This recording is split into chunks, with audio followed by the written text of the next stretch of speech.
Je vous invite à aller à la lettre de Paul aux Philippiens, au chapitre 1. Dans les Bibles de l'Église, c'est sur la page 771.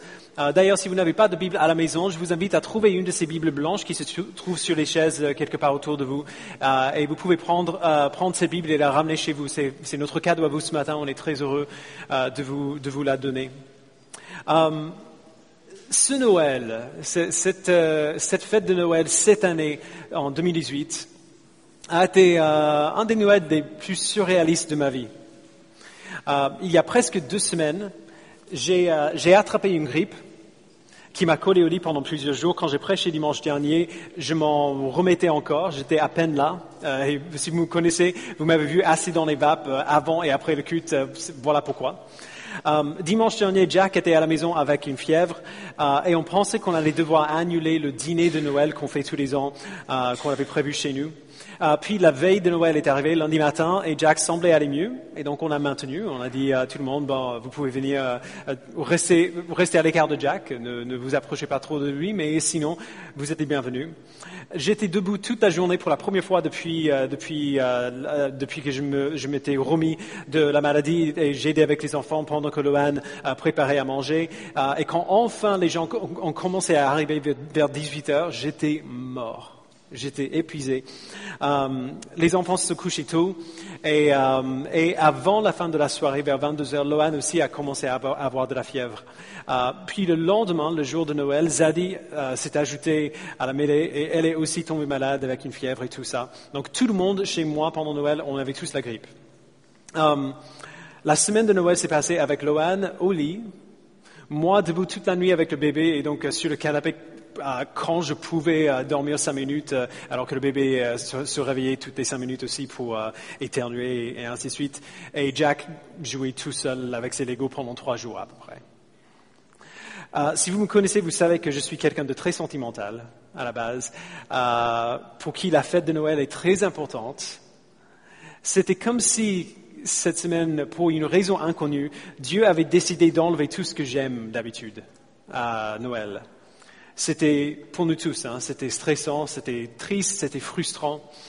Et puis au milieu de tout ça, il y avait un moment pendant notre dîner de Noël qui semblait être une sorte de rappel en avance que Dieu nous donnait pour avoir quelque chose à garder en tête pendant cette semaine affreuse qu'on allait passer.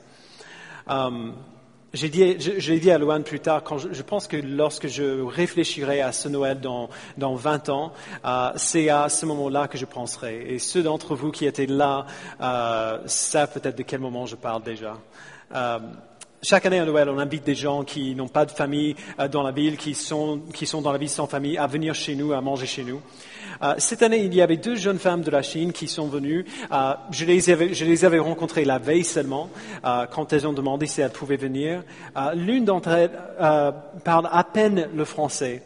Et j'ai honte de dire que j'étais tellement distrait ce jour-là que j'avais pas pris le temps de mieux la connaître avant.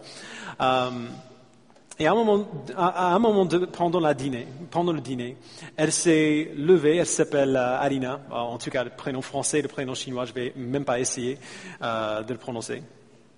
À un moment pendant le dîner, elle s'est levée et elle a dit qu'elle aimerait, par traduction à travers son ami, qu'elle aimerait partager un chant avec tout le monde. Alors elle s'est mise debout dans notre salon et elle a commencé à chanter un chant en chinois. Alors, et seulement 2 ou 3 personnes qui étaient là comprenaient ce qu'elle disait, mais ça faisait rien. Sans aucune honte, elle a loué le Seigneur devant nous tous dans le salon, quelque chose qu'un chrétien français n'aurait jamais fait. À un moment, pendant le chant, elle ne pouvait plus chanter. Elle a commencé à pleurer alors qu'elle lisait les paroles du chant sur son portable. Son ami s'est tenu à côté d'elle et l'a tenu par le coude pour l'aider à terminer. Quand elle avait terminé, elle s'est excusée devant tout le monde d'avoir pleuré comme ça et elle a expliqué qu'elle était simplement bouleversée de combien elle était bénie ce moment-là. Parce qu'en Chine, elle ne pouvait jamais louer Dieu comme elle faisait là, de manière ouverte, entourée de ses frères et sœurs. Cette larme était simplement une expression de gratitude envers Dieu, de pouvoir faire ce que la plupart des chrétiens français ne feraient jamais, seraient terrifiés de faire. chanter un chant de louange à Dieu, entouré par ses frères et sœurs en Christ. Chaque dimanche de ce mois de décembre, nous avons anticipé la célébration de la naissance de Jésus. Et j'aime toujours à chaque décembre, il y a un dimanche après Noël. Il y a un dimanche post-Noël, après qu'on est arrivé à sa naissance, après qu'on l'ait célébré, où on est obligé de prendre un instant et de nous dire, OK, il est arrivé, Jésus est né, et maintenant qu'est-ce qu'on fait? Qu'est-ce qui se passe maintenant? Donc, si vous n'avez pas encore trouvé le texte, on va trouver notre réponse dans la lettre de Paul aux Philippiens au chapitre 1. Donc, un rappel rapide du contexte avant de le lire.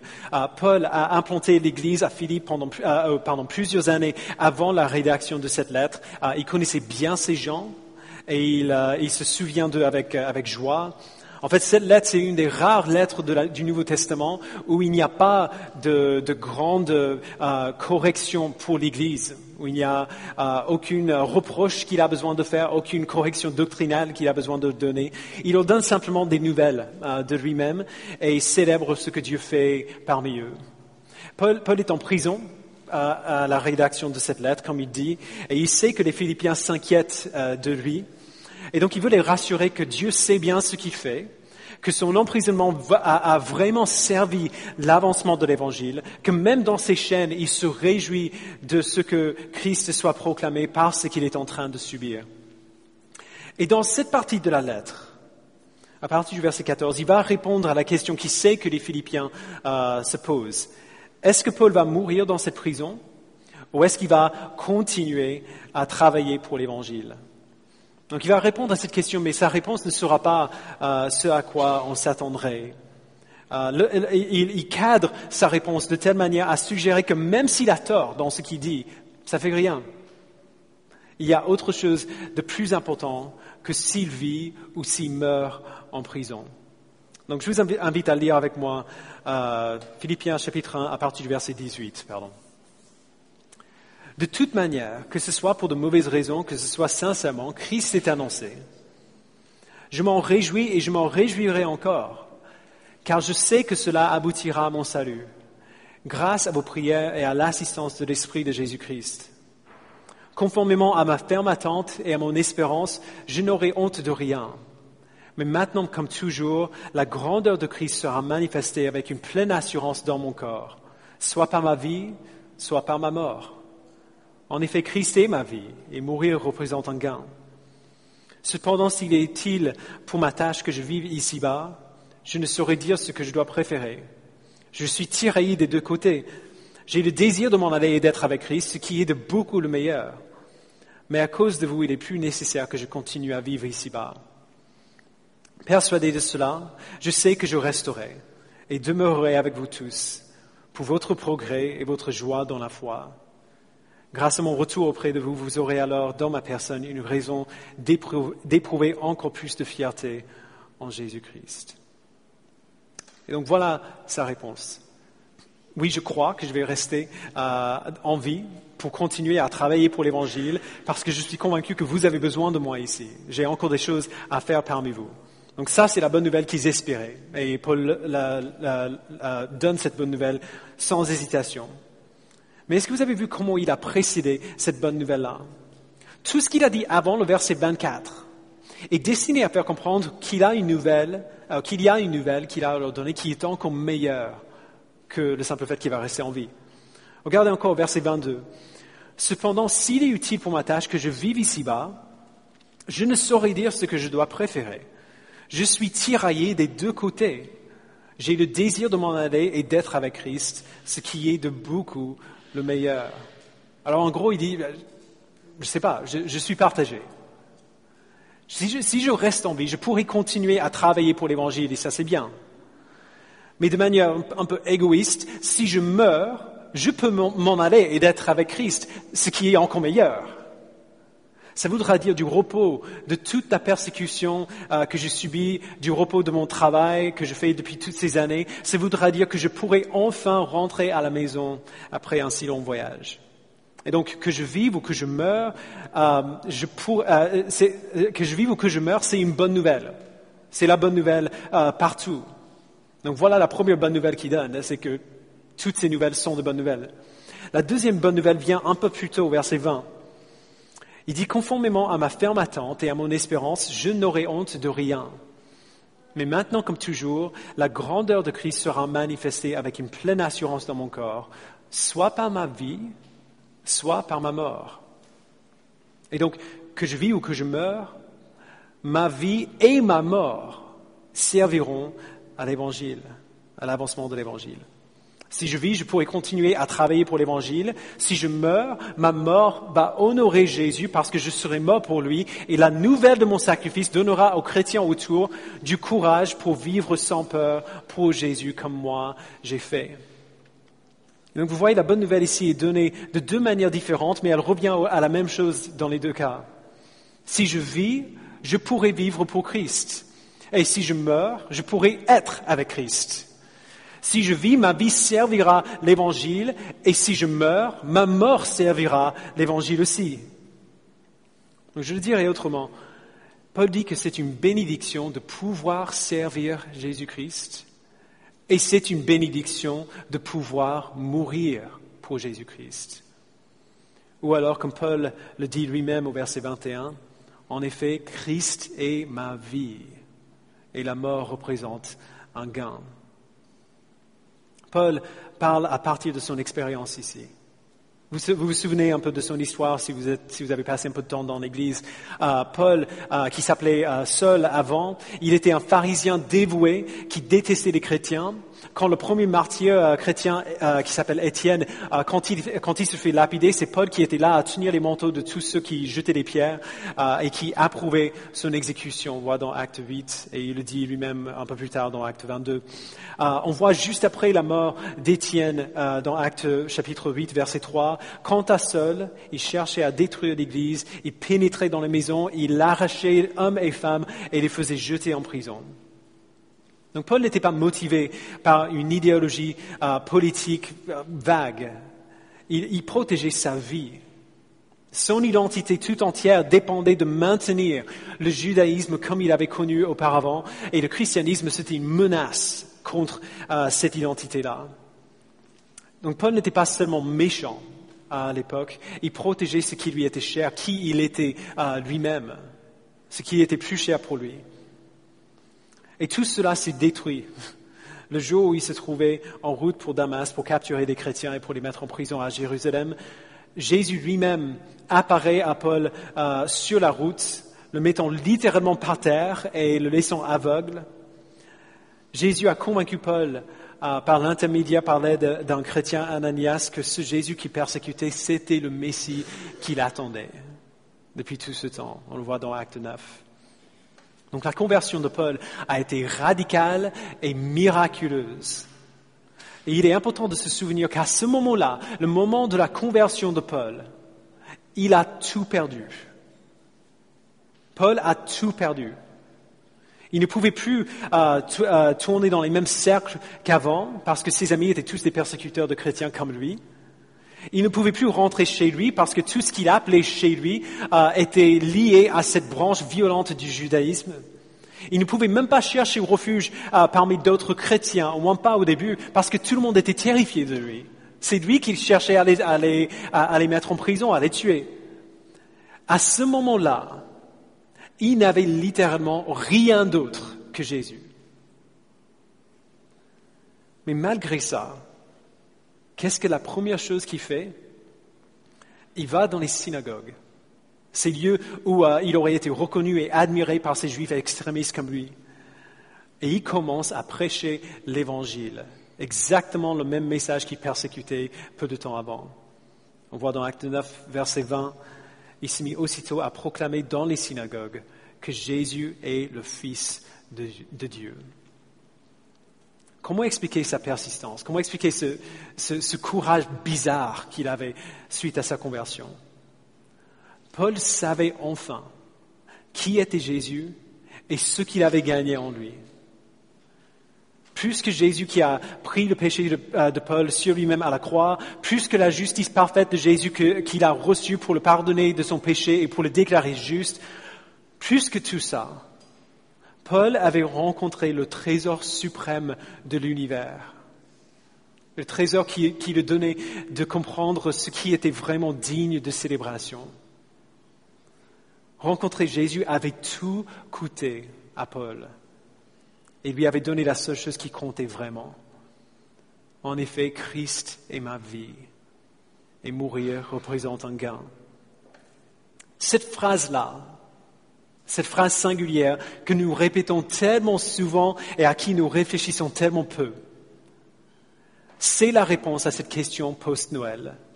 Eh bien, maintenant que Jésus est là, qu'est-ce qu'on fait?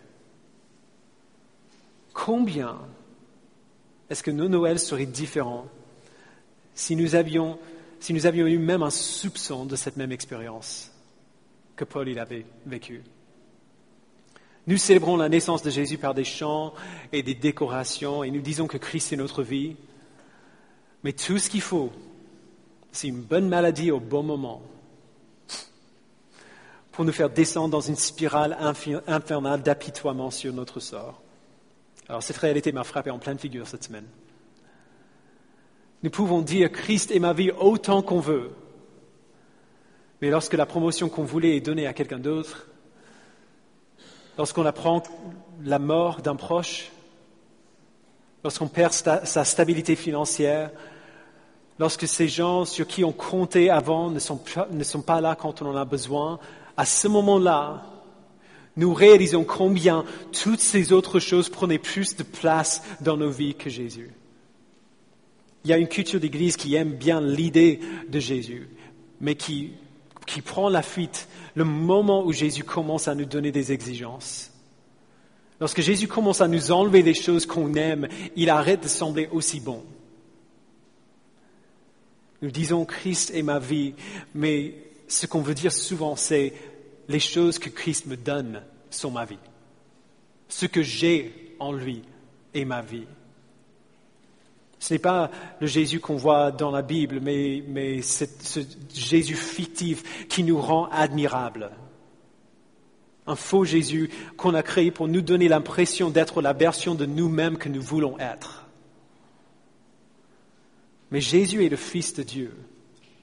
Le Créateur est celui qui soutient l'univers entier, comme on a lu avant, l'alpha et l'oméga, le début et la fin. Il transcende tout ce n'importe quoi avec lequel on remplit notre vie. Matt Chandler le dit ainsi. Ce n'est pas que nous n'avons rien de bon en lui. Ce n'est pas qu'il enlève toute bénédiction ou tout don que Dieu veut nous donner. Bien sûr que ces bénédictions existent. Mais aucune d'entre elles n'est meilleure que Jésus. Ces dons nous sont donnés pour que notre louange et notre appréciation de Jésus augmentent. Et parfois, ils sont retenus pour que notre louange envers Christ reste là où elle doit être. En fait, Christ seul est digne de toute une vie d'affection et d'adoration. Et il en est digne d'une éternité d'adoration en plus. Déjà, Paul fait plus de sa vie avec Christ que la plupart d'entre nous.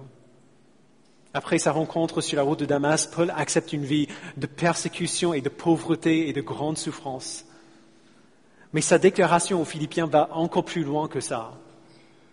Il dit « Christ est ma vie et mourir représente un gain ». Il ne parle pas ici seulement de la manière dont il vit, il parle de la manière dont il va mourir. Mourir pour Christ est un gain pour lui parce que sa mort servira l'Évangile. Et mourir pour Christ est un gain pour lui parce que quand il mourra, il pourra être avec le Christ pour qui il vit. Et ça, il dit, est de beaucoup le meilleur. Alors les gens commencent à être très mal à l'aise quand on commence à parler comme ça. Ils commencent à dire des choses du genre, alors en fin de compte, les chrétiens sont pareils que tous ces kamikazes qui se font exploser au milieu d'un marché, qui pensent que leur mort va les obtenir des récompenses au paradis. Alors soyons clairs, rien ne pourrait être moins vrai. Nulle part dans la Bible, on ne trouve l'idée que chercher sa propre mort serait une bonne chose. Et certainement pas si on enlève la vie des autres en même temps. Ce genre de persécution-là, c'était Paul avant Jésus, pas après. Quand Paul dit que mourir représente un gain, il dit qu'aucune persécution qu'on pourrait apporter contre lui ne pourrait être une menace à partir de maintenant. Dans la foi en Christ, les anciens persécuteurs deviennent les serviteurs de ceux qui les persécutent. Leur seul et unique but devient de partager le don qu'ils ont reçu avec qui que ce soit qui le voudrait sans aucune discrimination. Si Christ est ta vie, alors tout ce que tu as et tout ce qui peut être enlevé se voit à la lumière de ce bien suprême de connaître Jésus et de montrer sa gloire aux autres. Et si Christ est ta vie, alors même ceux qui te détestent pour ta foi ne peuvent rien faire pour t'enlever ce bien suprême-là. Paul était le missionnaire le plus efficace de l'histoire. Et si ces lettres sont une indication, il était aussi le missionnaire le plus heureux de l'histoire. Et la raison pour son efficacité et pour sa joie, c'est qu'il est arrivé au stade dans sa vie où il pouvait comparer tout ce qu'il a jamais eu dans sa vie. Il pouvait comparer tout ça à ce qu'il a maintenant en Jésus-Christ. Et toute sa vie précédente manquait terriblement par rapport à sa vie actuelle. En fait, il en dit autant un peu plus tard dans cette même lettre. Si vous tournez la page, dans Philippiens chapitre 3, au verset 4, il dit « Si quelqu'un croit pouvoir se confier dans sa condition, je le peux plus encore. J'ai été circoncis le 8e jour, je suis issu du peuple d'Israël, de la tribu de Benjamin, hébreu né d'hébreu. En ce qui concerne la loi, j'étais pharisien. Du point de vue du zèle, j'étais persécuteur de l'Église. Par rapport à la justice de la loi, j'étais irréprochable. Mais ces qualités qui étaient pour moi des gains, je les ai regardées comme une perte à cause de Christ. Et je considère même tout comme une perte à cause du bien suprême qu'est la connaissance de Jésus-Christ mon Seigneur. À cause de lui, je me suis laissé dépouiller de tout. Et je considère tout cela comme des ordures, afin de gagner Christ et d'être trouvé en lui, non avec ma justice, celle qui vient de la loi, mais avec celle qui s'obtient par la foi en Christ, la justice qui vient de Dieu et qui s'est fondée sur la foi. Ainsi je connaîtrai Christ, la puissance de sa résurrection et la communion à ses souffrances, en devenant conforme à lui dans sa mort, pour parvenir d'une manière ou d'une autre à la résurrection des morts. La raison pour laquelle Paul était un homme si efficace et si heureux, c'est qu'il n'avait rien d'autre que Jésus. Et s'il laissait dépouiller de tout, il n'avait rien d'autre. Tout le gain immense qu'il avait amassé pour lui-même au fil des années semblait ridicule par rapport à ce qu'il avait en Christ. Et donc pour lui, si c'était une question de suivre Jésus ou garder tout ce qu'il avait, c'était même pas une question. Bien sûr, je peux les perdre. Évidemment, je peux les perdre.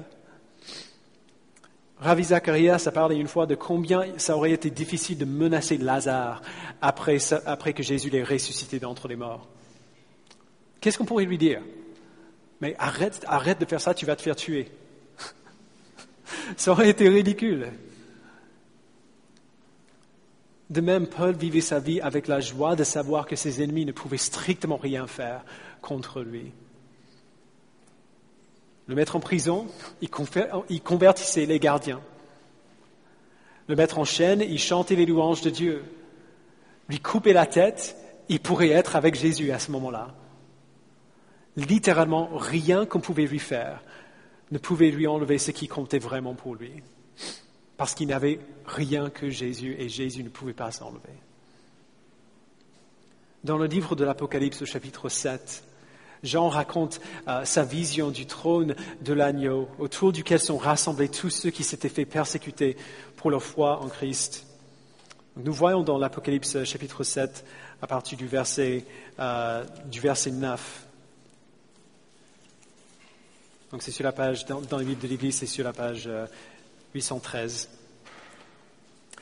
Après cela, je regardais et je vis une foule immense que personne ne pouvait compter.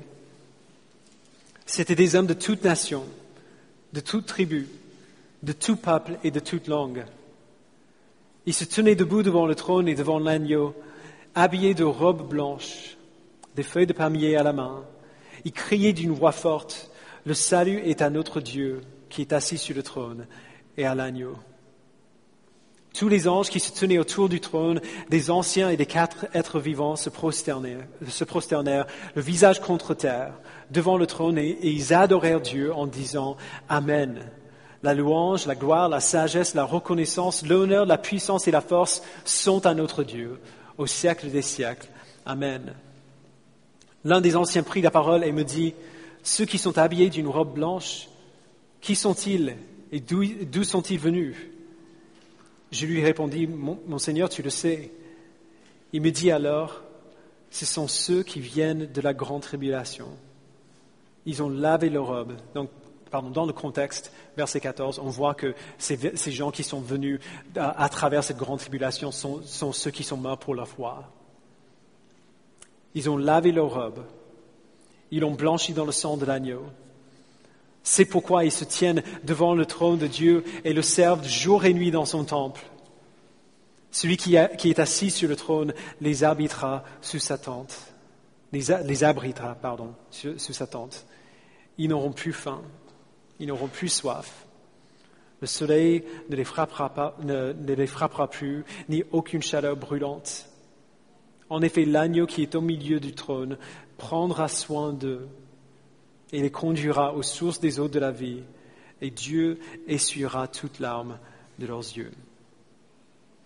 Alors remarquez bien, aucun de ces chrétiens précédemment persécutés pour leur foi ne pleure sur la souffrance qu'ils ont subie. Aucun d'entre eux n'est triste d'avoir vécu ce qu'ils ont vécu. Ils se reposent dans la joie de connaître leur berger. Leurs pleurs sont terminés parce que Dieu essuie toute larme de leurs yeux. Frères et sœurs, j'espère que vous avez passé un bon Noël, une merveilleuse semaine de Noël parmi vos familles et vos amis. J'espère que vous vous êtes bien reposés, que vous avez célébré et apprécié la fête. Mais maintenant que les cadeaux sont ouverts et les décorations commencent à descendre, et nos playlists de Noël se mettent en veille jusqu'à l'année prochaine, au moins jusqu'au mois de septembre-novembre pour certains d'entre nous, la vie doit recommencer. Et si cette fête va signifier quoi que ce soit pour nous, si cette fête va être plus qu'une jolie fiction que nous nous sommes inventés, le bien suprême de connaître Jésus-Christ doit être notre plus grand et notre seul trésor. Le trésor qui donne de la valeur à tous les autres trésors qu'on reçoit et qui est meilleur que tous les trésors qui sont retenus. Alors, qu'est-ce qu'il y a en Jésus qui fait que les bonnes choses de notre vie sont dignes d'être aimées? Qu'est-ce qu'il y a en Jésus qui fait que notre joie restera intacte si ces bonnes choses nous sont enlevées? Qu'est-ce qu'il y a en Jésus qui nous gardera heureux quand nos enfants tombent malades, quand nos meilleurs amis sont absents, quand nous perdons notre emploi, quand nous ne savons pas comment nous allons payer nos factures? Qu'est-ce qu'il y a en Jésus qui fait que la simple idée de pouvoir chanter un chant entouré de ses frères et sœurs soit une raison de pleurer de joie? Qu'est-ce qu'il y a en Jésus qui est assez bon pour nous soutenir quand nous n'avons strictement rien d'autre? La réponse, c'est tout. 5 minutes avec Jésus donne plus de bien et plus de joie que toute une vie de trésors sans lui. Alors que nous commençons cette nouvelle année, gardons bien devant les yeux une vision claire de qui est notre Sauveur et de pourquoi il est notre vie. Non pas grâce à ce qu'il a fait pour nous, mais simplement grâce à qui il est. Je vous invite à ignorer la petite alarme et à prier avec moi. Père, nous te remercions pour ton Fils. Je te demande pardon, Père, de tous ces moments, de toutes les fois qui sont bien plus fréquentes que les autres, où je n'ai pas apprécié Jésus comme le bien suprême qu'il est, où j'ai estimé des choses ridicules et lamentables plus que lui. Des fois où je me suis permis de plus aimer sa création que le Créateur.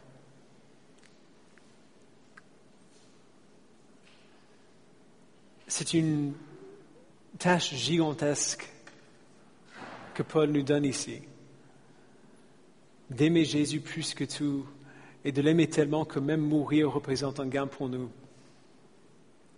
parce qu'on pourrait être avec lui.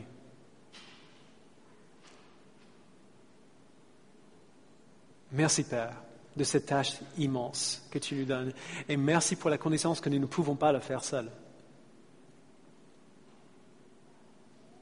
Je prie, Père, que tu nous donnes de voir Jésus pour qui il est, de voir en lui ce qui nous permettra de maintenir, de garder notre joie lorsque tout ce qu'on aime nous est enlevé. Donne-nous, Père, de voir Jésus comme un tel trésor qu'on peut pleurer avec joie quand tu décides qu'il est meilleur pour nous de nous enlever ce qu'on aime.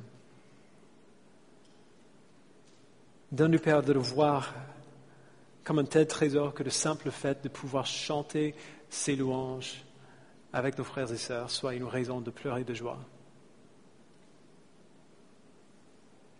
Merci, Père, de nous donner de voir Jésus comme un tel trésor que nous sommes encore joyeux lorsque nous n'avons rien d'autre que lui. Merci, Père, de faire cela en nous par ton esprit. Et merci. Merci pour la connaissance que le jour où nous verrons Jésus comme ça, où nous pourrons dire sincèrement avec l'apôtre Paul, Christ est ma vie et mourir représente un gain, ce jour-là, il n'y aura aucune explication pour le changement en nous, si ce n'est ton esprit qui a fait son œuvre. Que toute la gloire te soit rendue, Père. Au nom de Jésus, nous le prions. Amen.